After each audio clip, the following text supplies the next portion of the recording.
In this episode, we tackle the sequel to 1973's Texas Chainsaw Massacre, 1986's Texas Chainsaw Massacre 2. It's been quite a wait, and the Sawyer family has been very busy. They've moved from South Texas to North Texas. Their humble barbecue operation has expanded into a full-blown catering company, and they just won this year's Texas-Oklahoma Chili Cook-Off competition. Come and find out the backstory about the Sawyer family, more about Leatherface, his crazy brother, Chop Top, their father, and grandpa as well, still going strong, 137 years young. You don't want to miss it. There's the same dinner scene. He can still wield the hammer.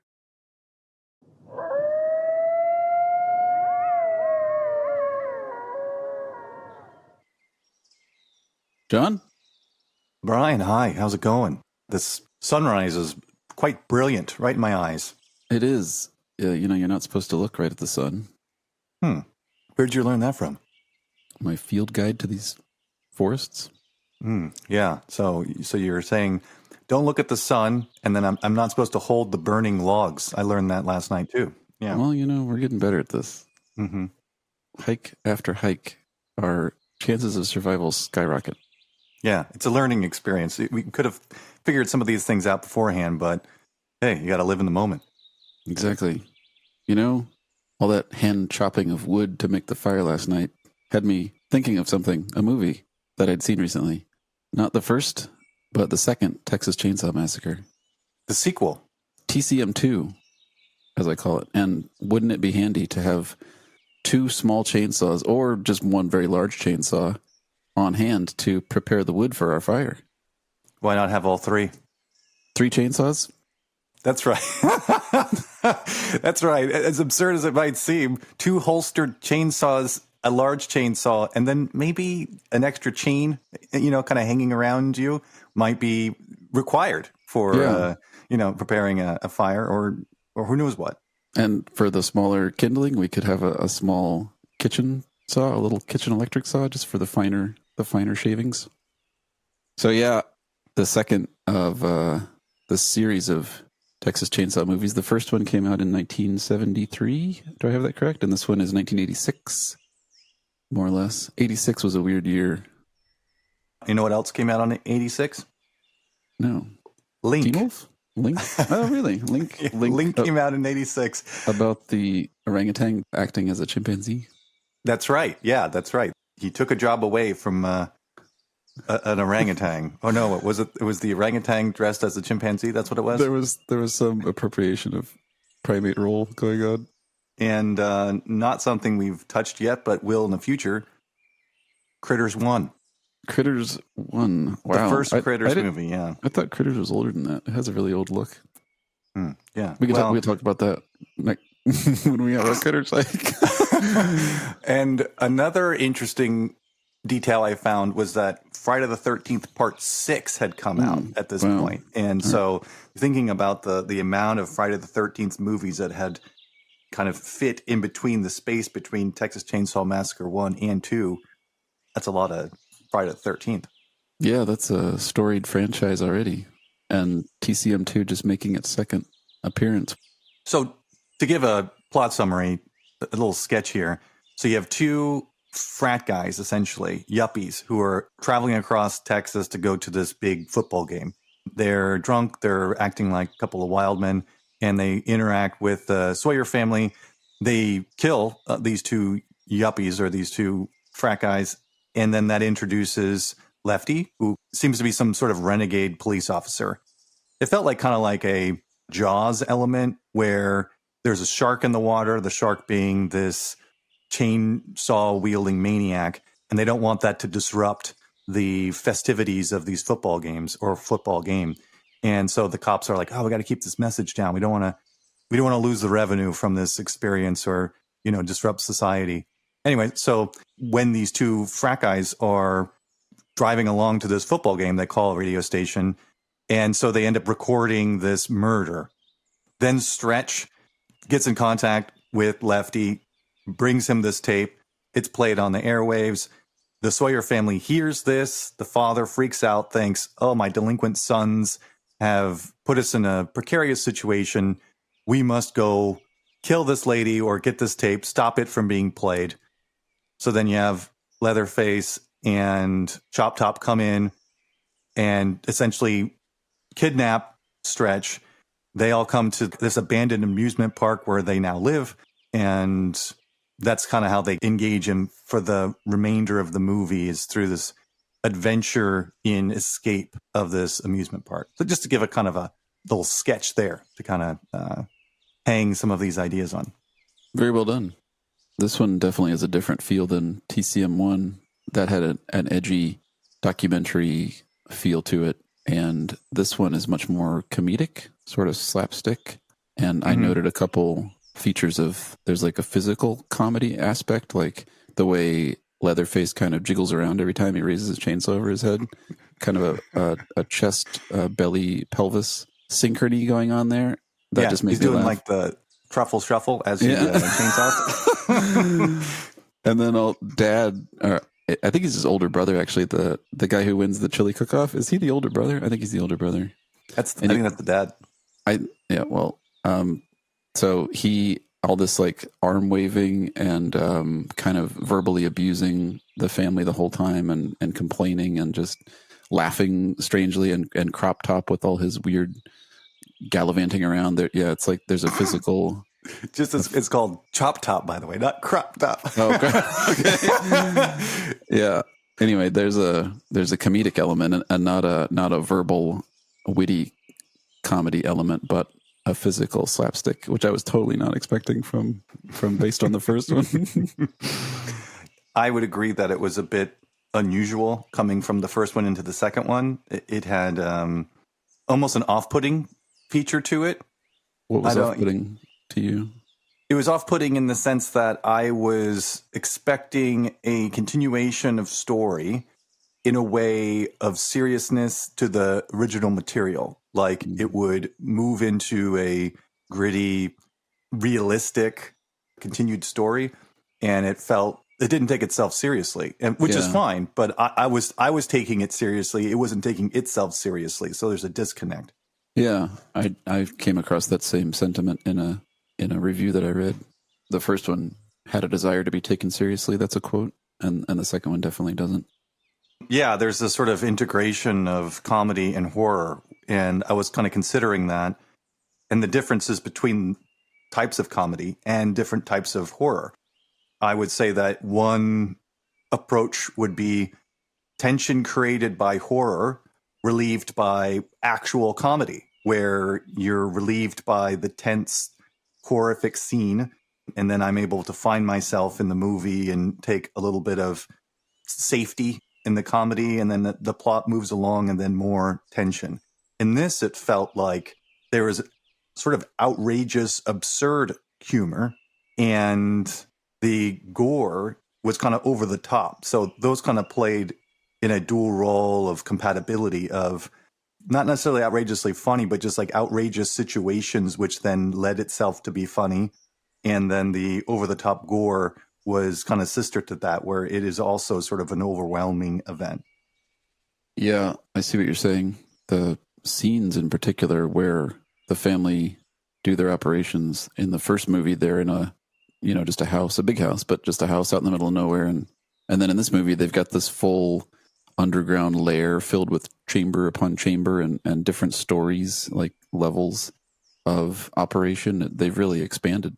So over the top in terms of, I guess, their business model now. They're a catering company, and they're selling their human meat to an entire community of people. So they've expanded. So over the top gore, over the top business expansion, and what I would characterize as just really corny, eye-rolly humor. Right. The early comedy was kind of eye-rolly humor, and then later I felt the humor was more in absurdity. But how did you come to the conclusion around the selling of large quantities of chili as a profit model, and how they ended up at that cavernous circus-type environment? Yeah, at some point the movie said that the original killings, the TCM1 killings, had happened in South Texas. And that the family now was operating in North Texas. I don't know the geography of Texas, but they've moved, and this expansion I don't think was accounted for by the plot. Right. And so I wanted to inject that because throughout this movie, one of my big complaints is that very little character development, and there was no attachment to character due to that. The storyline is such, not conveyed in the movie, is that this family left South Texas, moved to North Texas, started an amusement park, and that's what they were living in. They started it as a family. It became defunct. And so now they're selling chili as a way of just maintaining some level of income. The idea that a family as dysfunctional as they appeared in TCM1 to then be able to organize funding to create an amusement park doesn't make sense to me. And one of the reasons why it felt they were so isolated in TCM1 was because the industry in which they were profiting had been removed from their abilities due to industrialization. So this big jump from I'm isolated economically, socially, as a family, then all of a sudden come across a bunch of money or maybe find investors, start an amusement park. I mean, that's ridiculous. Yeah, I didn't get the sense that they had started the amusement park. I thought that the amusement park was always there and had kind of gone defunct over the years, and then they had just shacked up in the ruins. I took on that same viewpoint, but the director said otherwise. Huh. So I have a couple of plot points here that I got from the director's mouth, not, me speaking with him, and that was one of them. And I was like, what? Like, I have another one, actually. Just a short, brief intro to the plot. There are two college kids racing down a highway, going to a football game, and they come across a truck.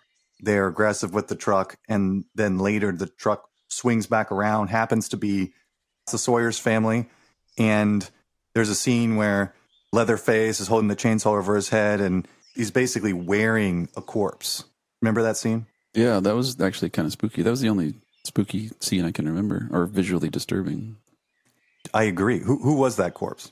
At first I thought it might be Grandpa, but then later on, Grandpa's alive and well and just confined to a wheelchair. Mm-hmm. So yeah, I'm not sure who it was. But then later on, Crop Top does Chop Top. Chop Top. You know what a crop top is? I do. Okay.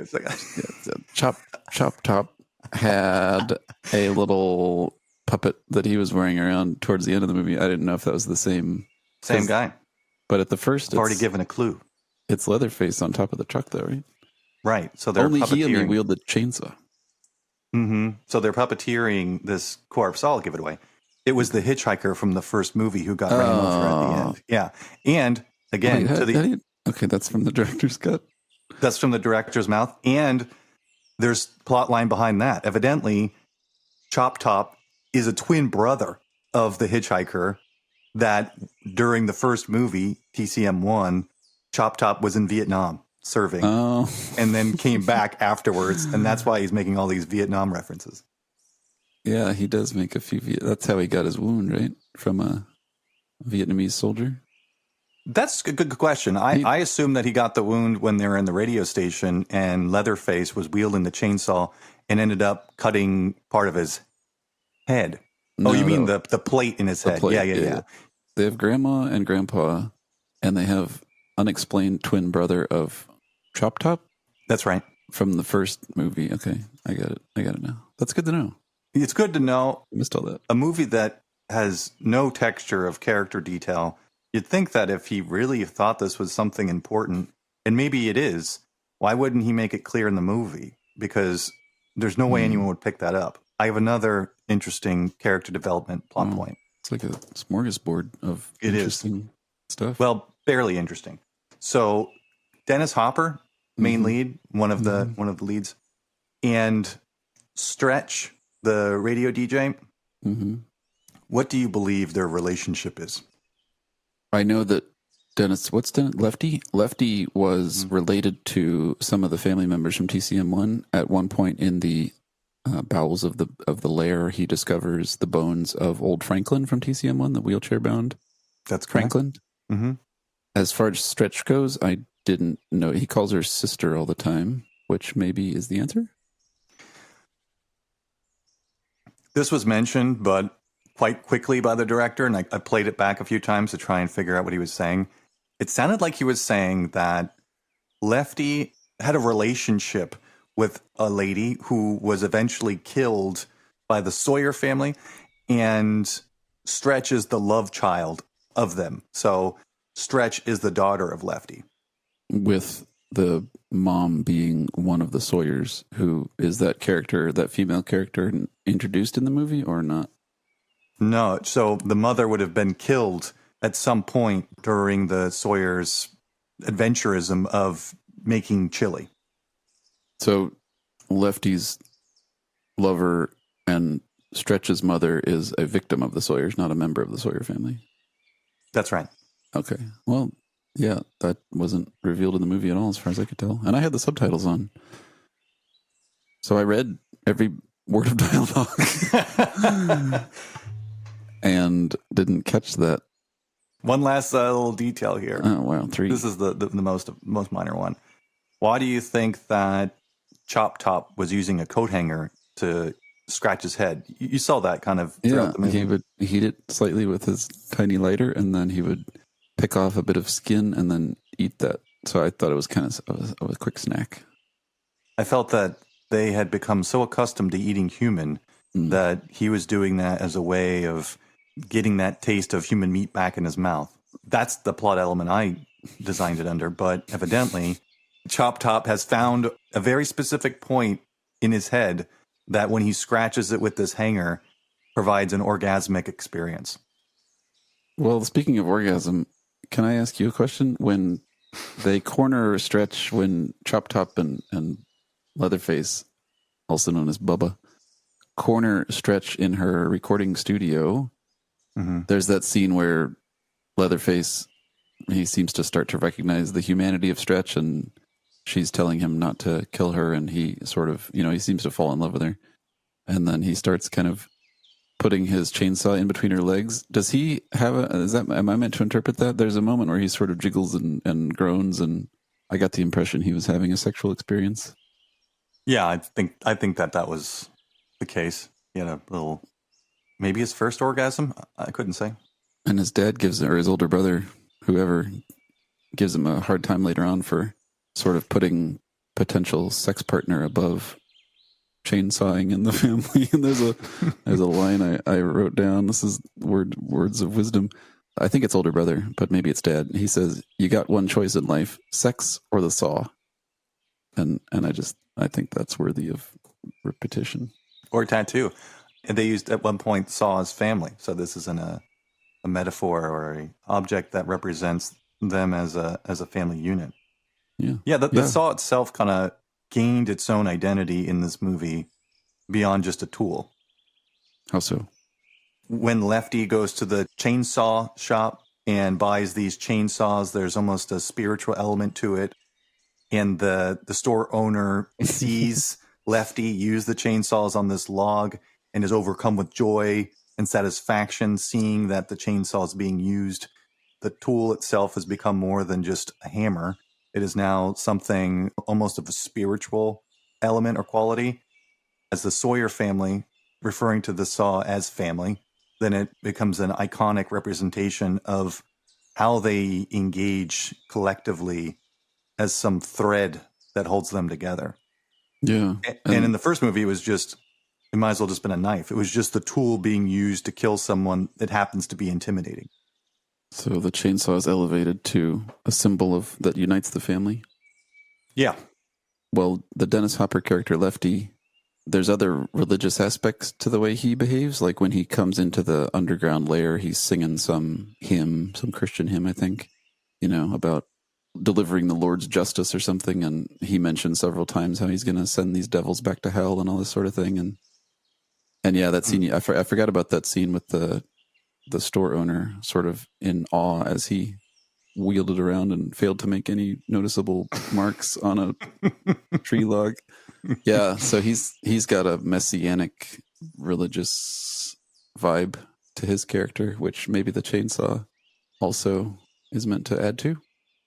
Yeah, maybe that's the other side of the saw. There's this devilish use of the saw, and then there's this purity use of the saw, coming together and clashing. Live by the saw, die by the saw. Maybe. Could be another tattoo. How many tattoos are we going to get? I've got 2 so far. I thought that Dennis Hopper's character was very, very strange, just very lightly drawn. I understand that he's related to some of the victims from TCM1. He has a background as a Texas Ranger, but I'm not really sure what that means. I think it's some kind of state police officer.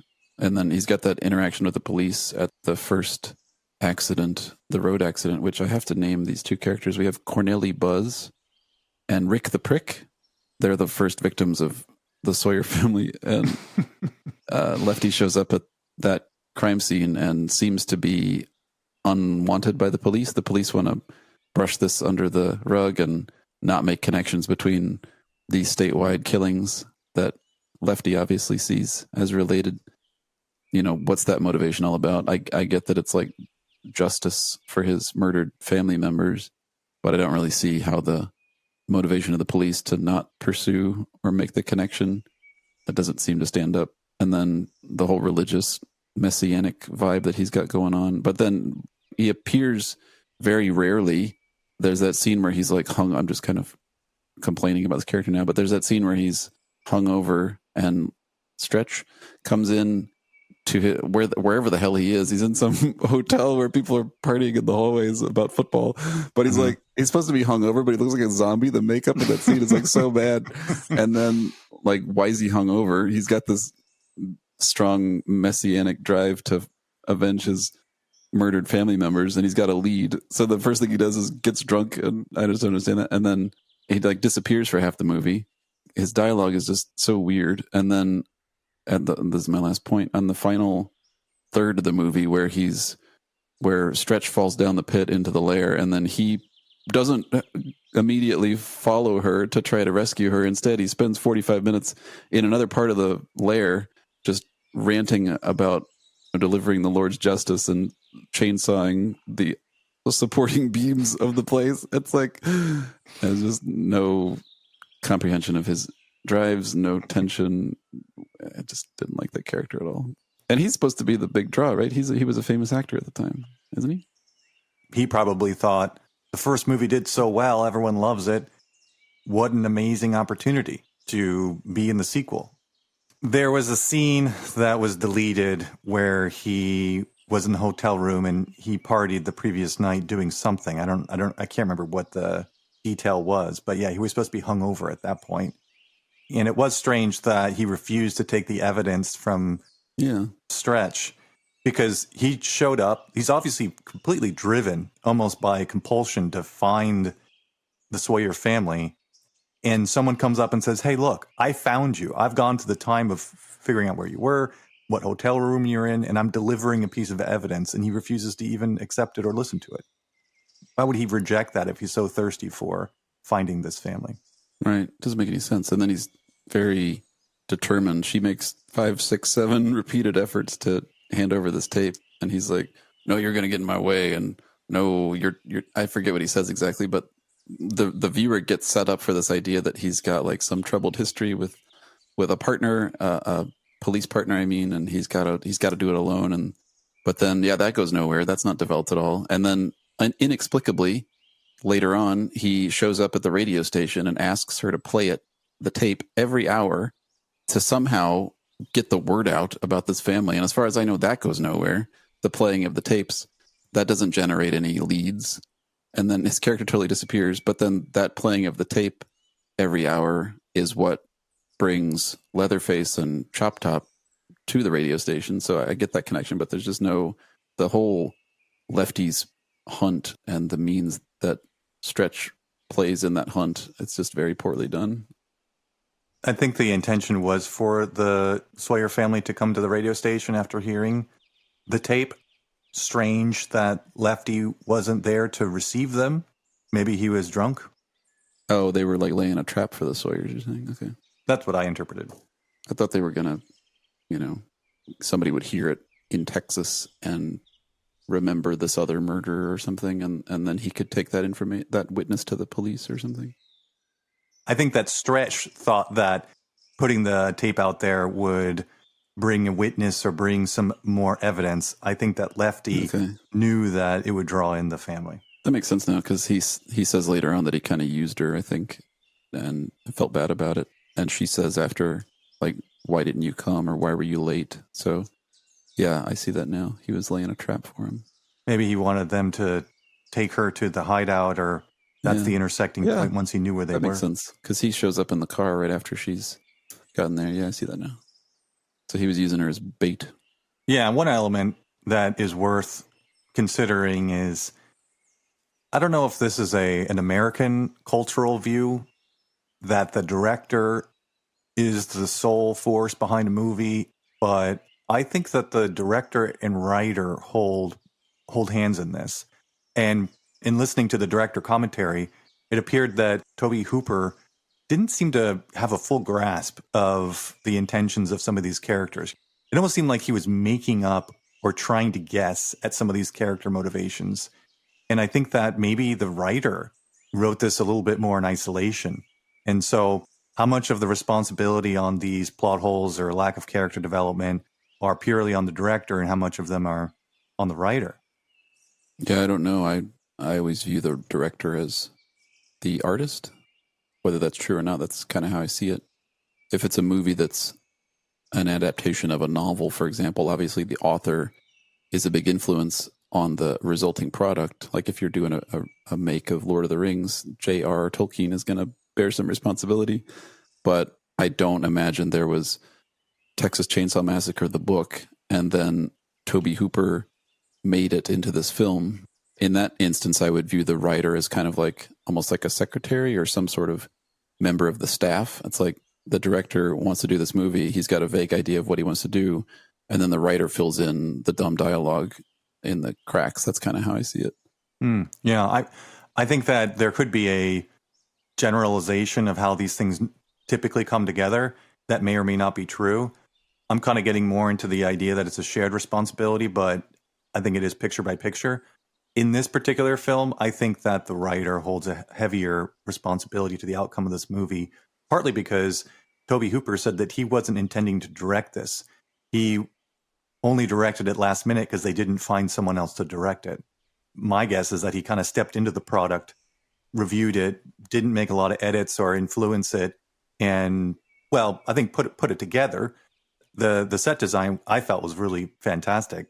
Even that as an example. How much of that set was created by the director, and how much was it on production? And the director just came in one day and said, wow, this looks amazing. Or was he like really in like every day, like saying, this needs to go there, this needs to be lit this way, you need more skulls here, not enough skulls. I don't know. But I think that too much credit, both blame and sort of praise, is put on the director.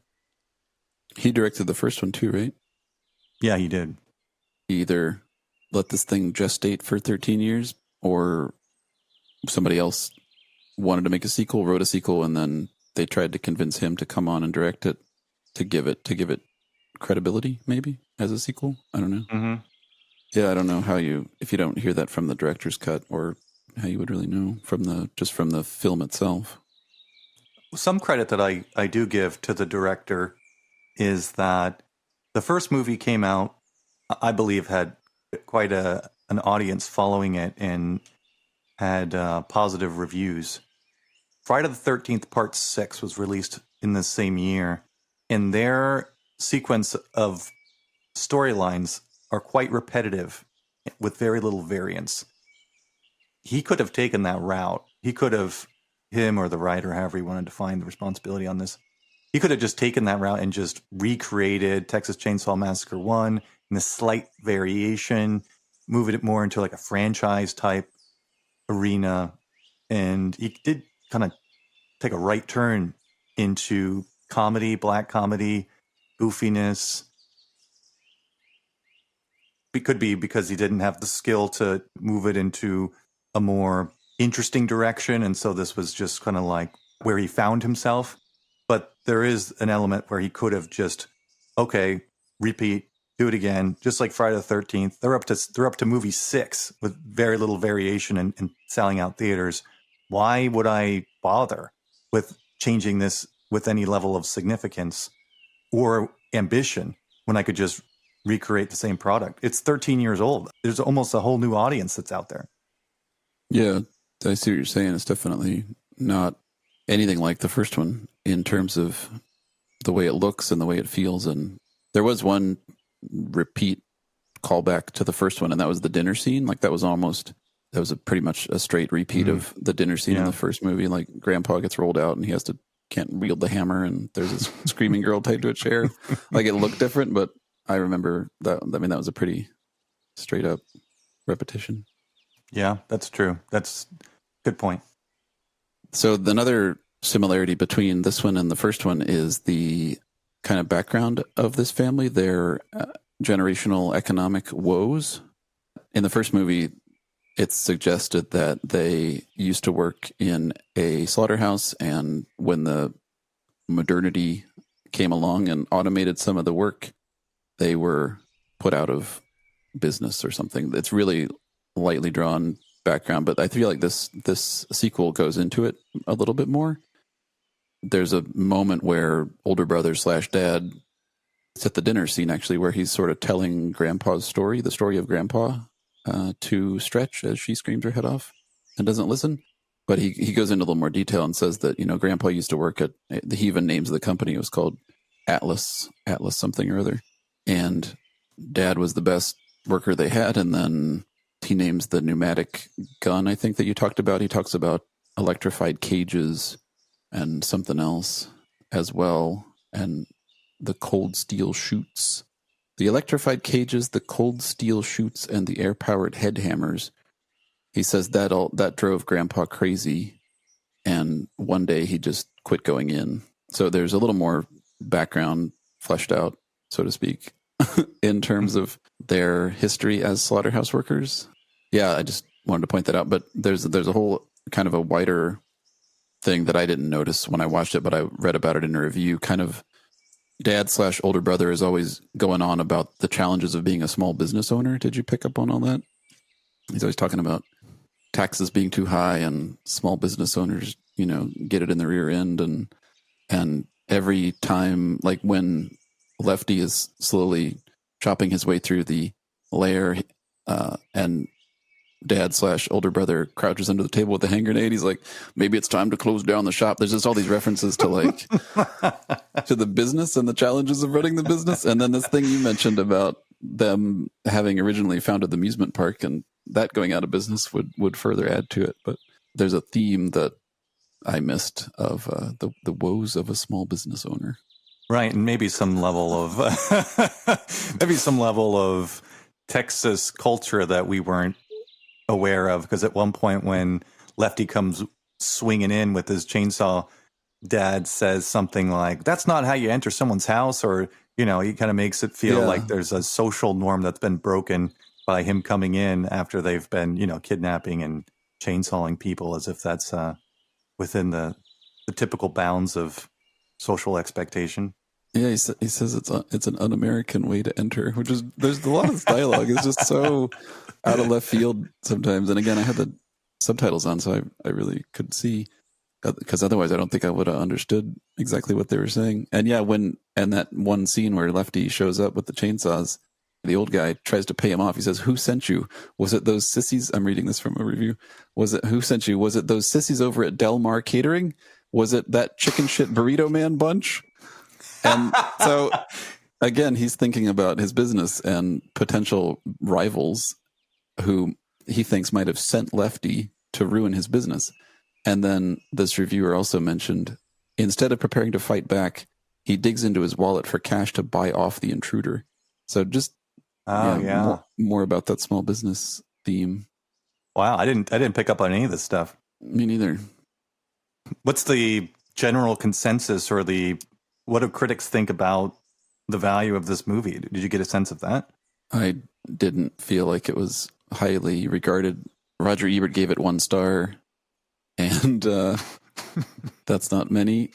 But otherwise, I didn't read a ton of reviews, but I got the impression that people were more bewitched by the first one and its novelty and its innovation, and then this one coming along as like a slapstick, weird comedy version didn't make a positive impact.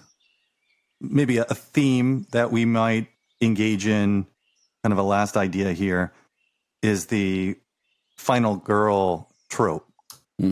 It's worth delineating the differences between the last person in the movie who happens to be female, or the fact that the last person is a female for a reason. The three pieces that I picked up on in this concept: the final girl has some moral superiority over the antagonist, and then therefore has outlasted all of her peers. And then this brings a sense of conflict between the antagonist and the moral superior female. That's one element.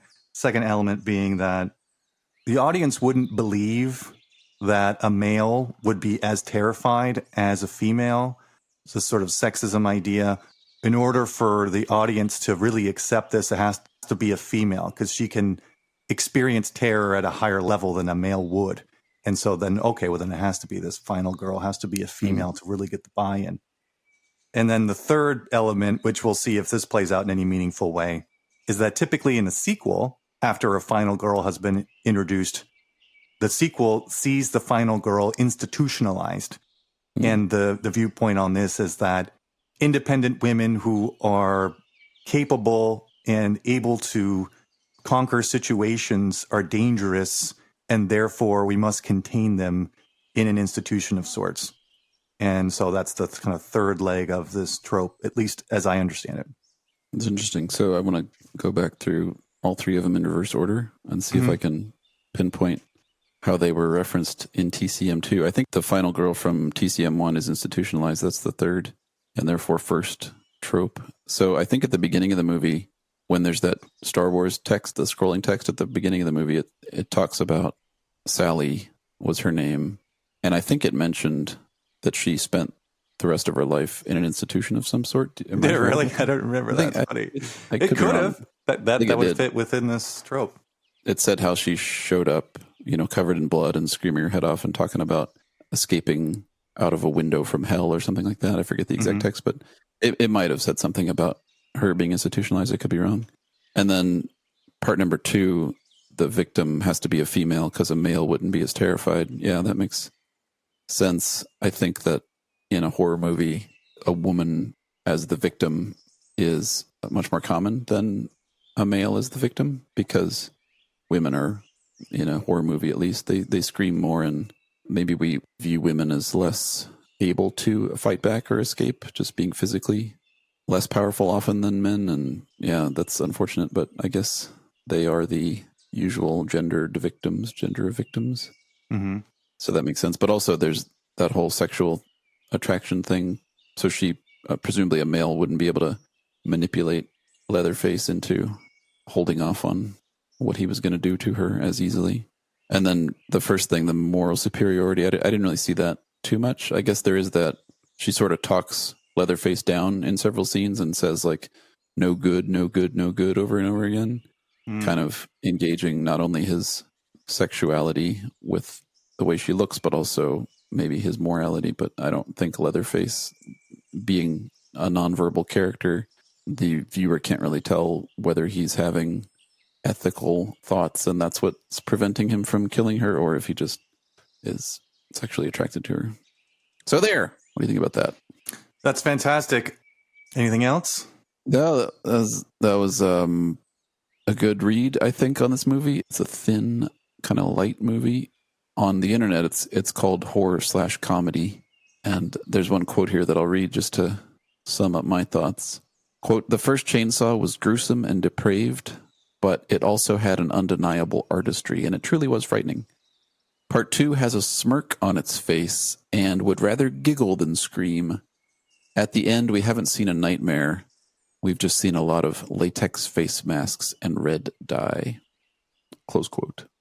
And that kind of sums up. I didn't think the gore was terribly effective in this movie or disturbing. There's that one scene where someone's face is removed and Leatherface makes Stretch wear the removed face. That was a little off-putting, but otherwise, even the scene where Leatherface gets a chainsaw through his stomach, it was kind of like, it didn't look very good or disturbing or scary. I didn't cover my eyes with my hand at all in this movie, which is a bad sign if you're a special effects director. Right. It's a weird sequel is how I would come down on it. Remember when you were a child and you had Play-Doh? Did you have Play-Doh growing up? I did. And I had this toy where you would load Play-Doh into the cylinder, and then you'd press the Play-Doh through these little templates, and the Play-Doh would kind of disperse, almost like hair, or like take the shape of whatever plastic device was there as a template. And that's kind of how I kind of felt this movie was like. The template, the plastic template that stayed in place were the elements of the first movie, which made sense and kind of held things together. And then you pressed Play-Doh, this colorful, goofy, sort of malleable material through it. And what you really just see is the Play-Doh coming at you in this sort of non-formed, not necessarily well orchestrated or designed process. It just kind of comes at you. So that's my metaphor. Play-Doh being pressed into different shapes. Well, the thing is, the blood really gets moving when you have conversations like this first thing in the morning. This is my coffee, essentially. Yeah, that's really all I needed to perk myself up and get ready to conquer this day's hike. How far we got today? 10 miles? Let's just say the hike is almost as large as Texas. Let's just say that. Wow, that's pretty far. That's pretty far. Well, we better get moving. That's right. Until the next time.